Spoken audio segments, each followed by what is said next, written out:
On Christmas night, 1996, the illusion of safety in America was shattered. In Boulder, Colorado, a town known for wealth, prestige, and privilege, 6-year-old JonBenét Ramsey was found murdered inside her own home. Bludgeoned. Strangled. A garrote twisted into her neck. Duct tape across her mouth. A crime scene so grotesque, it mocked the very idea of innocence. This wasn't some dark alley or abandoned lot. This was the basement of $1 million home. Behind locked doors. While her family slept upstairs. And that detail alone has fueled decades of rage, suspicion, and conspiracy. What began as a so-called kidnapping turned into one of the most controversial investigations in American history. And the ugliest truth? Nearly 3 decades later, we are no closer to real justice. Now let me be blunt. If you can hear about a 6-year-old child, tortured, murdered, and discarded like trash, and still not hit that subscribe button, you are part of the problem. Justice doesn't just disappear. It gets buried by apathy. Subscribe now, or explain in the comments why you'd rather protect your comfort than JonBenét's voice. JonBenét Patricia Ramsey was born on August 6, 1990, in Atlanta, Georgia. The youngest daughter of John and Patsy Ramsey, and the little sister to Burke. By age 6, she wasn't just another child, she was a brand, a beauty queen, a face on a stage. America's Royale Mississippi Little Miss Colorado. She wore sequins and crowns while smiling for cameras that wanted her innocence packaged as entertainment. To her family, she was a spark plug, full of laughter, wild energy, and life. But to outsiders, she became something darker, a commodity. A child paraded under bright lights for applause. And many believe those pageants, those photographs, those crowns, made her a target. Ask yourself this, if JonBenét hadn't been dressed up for the world, would she still be alive? That's controversial. That's uncomfortable. And that's exactly why you need to subscribe now. If you don't, then at least own your silence in the comments, say out loud why you're fine with letting this case rot in the dark. And here's another truth you won't want to hear. If a child could be slaughtered inside a house like this, rich, protected, locked, what chance do you think your children have? Evil doesn't care about zip codes or bank balances. Evil finds a way in. If that thought terrifies you, good. It should. Subscribe now, because pretending you're safe won't save you. JonBenét's case is still unsolved because it was poisoned from the start, bungled by police, warped by the media, and twisted by public opinion. Every subscription, every share, every voice demanding the truth keeps her case alive. If you won't subscribe, then write in the comments why you're comfortable helping bury her twice, once in death, and once in silence. She was 6 years old. A daughter. A sister. A little girl who should still be alive today. But instead, her name has become a circus of theories, blame, and finger-pointing. Was it a kidnapping? A cover-up? Or something so ugly that the world still can't face it? December 26, 1996. At 5:45 a.m., Patsy Ramsey discovers a 2.5-page ransom note addressed to Mr. Ramsey. It demands $118,000, a strangely specific sum, almost exactly equal to John Ramsey's Christmas bonus. The note is bizarre. Too long. Too detailed. Written with words that sound theatrical, almost cinematic. Was it real, or staged? Minutes later, a 911 call sends police rushing to the Ramsey home. Hours pass, officers shuffle through rooms, and crucial evidence is contaminated. Then, around 1 p.m., John Ramsey, with a family friend, enters the basement. There, in a dark corner, lies JonBenét. Hands bound. Tape over her mouth. A cord biting into her neck. The horror is undeniable. The autopsy confirms the nightmare, homicide. Death by strangulation with a garrote. Blunt force trauma to the skull. A 6-year-old, slaughtered in her own home. And here's where you need to make a choice. If you hear these details and still refuse to subscribe, what does that say about you? Indifference is complicity. If you scroll past this without clicking, you're sending a message to every silenced victim: your suffering doesn't matter. Subscribe now, before apathy wins. The investigation begins, but it's chaos. A media frenzy erupts. Headlines blast across every paper, every channel. Tabloids seize on JonBenét's beauty pageant photos. Her sequined gowns, her makeup, her crowns. The media transforms a child into a spectacle, blurring the line between victim and object. Suspicion turns inward. Police suggest the ransom note may have been written by Patsy Ramsey herself. Theories swirl about staging, about cover-ups. In 1999, a grand jury votes to indict both parents for child abuse resulting in death, and for helping cover up the crime. But the district attorney refuses to sign the charges. No one is prosecuted. Justice stalls. Think about that. A grand jury believed the parents were involved, but the system walked away.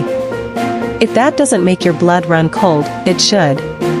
And if you won't subscribe after hearing this, then explain why in the comments.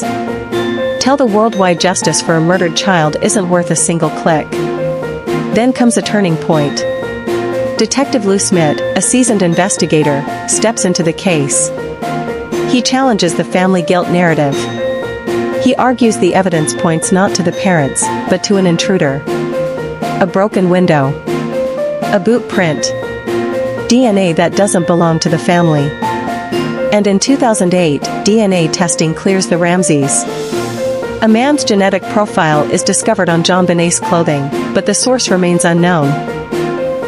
Nearly 3 decades later, that unidentified male is still out there. Breathing. Walking. Free. And here's a question for you. If JonBenét's killer is still out there, what makes you think he hasn't done it again? What makes you think he won't? If that possibility doesn't shake you, you're not paying attention. Subscribe now, or admit openly in the comments that you don't care if another child dies. But the investigation doesn't stop there. Suspects emerge. False confessions muddy the waters. John Mark Carr, a drifter, confesses in 2006. He describes the crime in chilling detail, but DNA doesn't match. His ex-wife gives him an alibi. A fraud, or something darker? Then Gary Oliva, an unstable sex offender, living near the Ramseys. He talks about JonBenét constantly. His handwriting resembles the ransom note. He even admits she was special to him. But again, DNA excludes him. And Michael Helgoth, an electrician with access, violent tendencies, and shoe prints similar to those found at the scene. Days after investigators announced they were closing in on a suspect, Helgoth is found dead. Suicide or silencing? Every suspect is examined. Every trail ends cold. The killer remains a ghost. And here's where you come in. Are you really going to withhold the only click that keeps JonBenét's memory alive? Tap subscribe, or carry the weight of knowing you turned your back. Don't you dare regret it later. Because the truth is ugly. Theories clash. Evidence contradicts. And while the world argues, the killer remains nameless, faceless, free. Nearly 30 years, and still no justice. If you won't subscribe now, admit it in the comments. Confess why you'd rather stay silent while a murderer walks free. But if you do care, if you refuse to look away, then click subscribe. Do it, for JonBenét. Decades later, the shadows still whisper. The Ramsey case is no longer just about one murdered child, it's about the rot of an entire system. About evidence tainted, mishandled, ignored. Experts argue the DNA that supposedly cleared the Ramseys may not even be from the killer at all.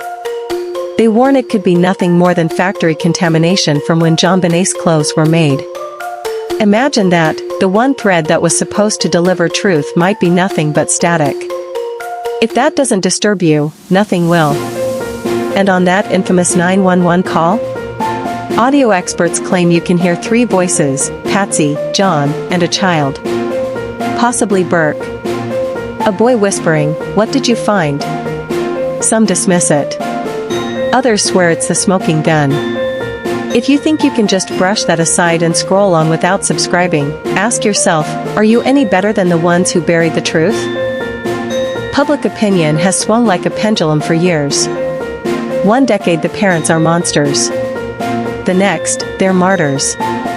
But it wasn't evidence that swayed the masses, it was media manipulation. Tabloids selling a darker picture, a predatory intruder. The garrote. The sexual elements. The staging. It all screams of an outsider, a sadist who knew exactly what he was doing. And that man could still be alive. Maybe in your neighborhood. Maybe watching the same story with a sick smile. Subscribe, or stay blind to the monsters next door. But the most toxic theory? It circles Burke, JonBenét's 9-year-old brother. He was legally cleared. He sued CBS for daring to suggest otherwise, and he won. But the whispers never died. And through it all, Jon Ramsey, stoic, broken, furious, still begs for closure. Still begs for justice. So here's the final question for you. Do you smash that subscribe button and keep JonBenét's voice alive, or do you walk away and let her fade into the cold case graveyard? If you won't act now, then admit it, write it in the comments. Confess that you chose apathy over justice. Because if you don't subscribe, her killer wins. Decades later, one fact remains carved into stone: JonBenét Ramsey was murdered. Strangled. Bludgeoned. A child silenced in her own home on Christmas night. The autopsy is clear. The crime is undeniable. But the truth? Still out of reach. Her parents were cleared by DNA. Yet experts warn, the so-called exonerating DNA might not even belong to the killer. It could be nothing more than contamination from the factory floor where her clothing was stitched. If that's true, then every headline claiming the family's innocence may have been built on quicksand. Investigators explored intruder theories. Suspects rose and fell, confessions proved false, alibis airtight, DNA unmatched. Names like John Mark Carr, Gary Oliva, Michael Helgoff, they flashed in the spotlight, then dissolved into smoke. The questions never went away. Did a stranger slip through the window? Or did the system itself destroy the case with its own incompetence? Were the fatal mistakes made in those very first hours, when the crime scene was trampled by friends, neighbors, and police officers who had no idea they were watching justice bleed away? And here is the unbearable truth: the killer is still out there. Free. Untouched. Living. Breathing. Watching. The screen fades to JonBenét's portrait.